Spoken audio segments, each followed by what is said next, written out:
Hello everybody, welcome to How to Use a Hangboard by Kane. So what is a hangboard?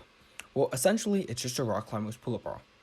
It's used to train the forearms and upper body of a climber and will normally be mounted on a door frame or somewhere a little bit high but you can still reach.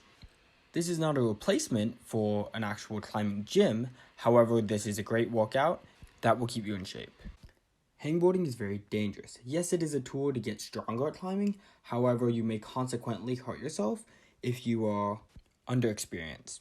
You need to be smart because you may get hurt if you don't use the board as it's intended, and you need to listen to your body. If your form is telling you and screaming at you to let go, then you should probably let go.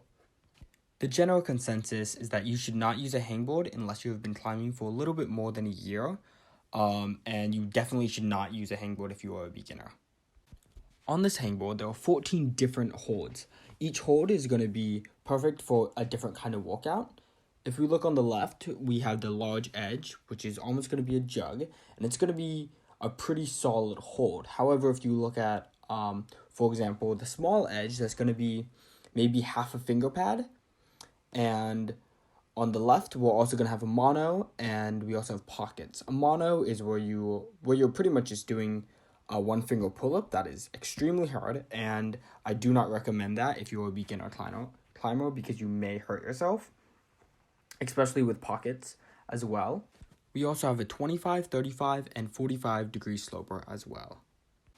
Before you hangboard, you need to warm up your body. You can do this by stretching or doing a couple pull-ups.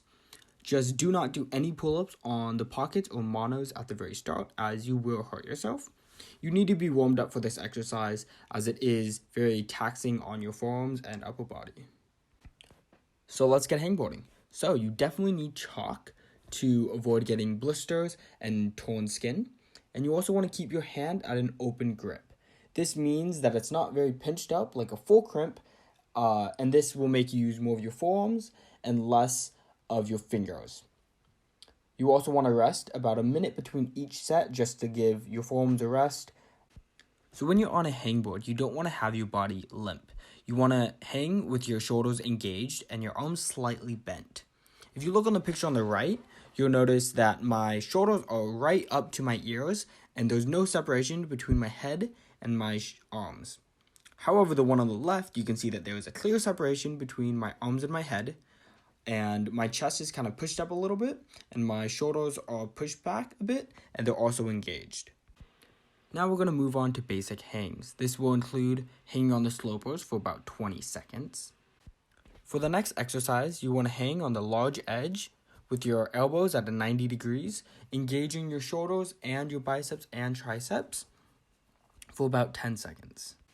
For this exercise, you want to hang on the smallest edge for about 15 seconds. And for the final basic hang, we're going to do some shrugs. So you want to put your fingers on the large edge and just shrug your shoulders up and down about 5 times.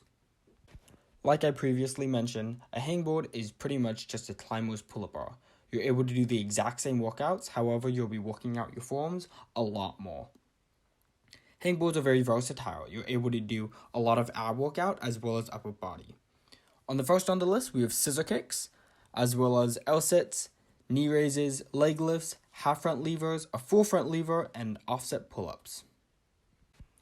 For our first workout, we have scissor kicks and L-sits.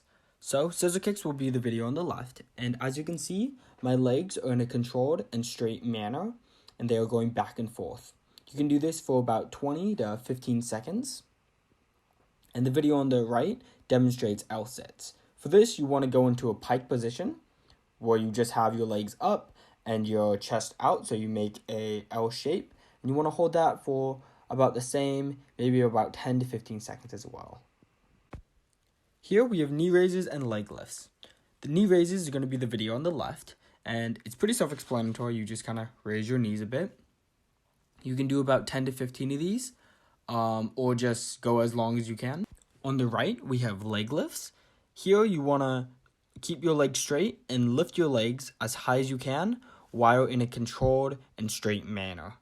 Try to shoot for about 5 to 10 of these. Here we have offset pull-ups. Your right arm wants to be as high as it can or on the best hold possible, and your left hand is going to be on a small crimp or something that isn't a great hold, but it's just a little bit lower. And this is good because you'll work out a lot more of your right arm than your left arm. And this is also good training for doing your one-arm pull-up and such. And then on the other side, you just want to repeat it on the left side, where your left hand is very high and your right hand is a lot lower. This is a great exercise for climbing because there are many times when you climb that you need to reach up to the next hold. However, both your hands are not even like they're on a pull-up bar. They're normally offset. So these are going to be a little bit more difficult. We have the half front lever and a full front lever. And for the half front lever, you want to have your knee up to your chest, and you want to hold that for as long as you can. And then eventually, when you get good at that, you can transfer over to the front lever where your legs are completely straight. This will work out your entire body and put a lot of strain on your core as well as your forearms. Try to hold the half front lever and the full front lever as long as you can because both of these are very, very difficult. Here I linked even more hangboard workouts that you can do. Again, this video was to just kind of introduce you to hangboarding and just teach you the basics. I recommend, out of all the links, they're all great, but I recommend the Metolius Climbing Training Guide. It's a 10-minute workout where you have to do a specific workout about every minute or so. On the very, very bottom, we have the 50pullups.com. I also recommend this. It will set up a training program depending on how many pull-ups you can already do, and will get you up to 50 pull-ups. This video was brought to you by UNLV Outdoor Adventures. Stay safe and have fun hangboarding.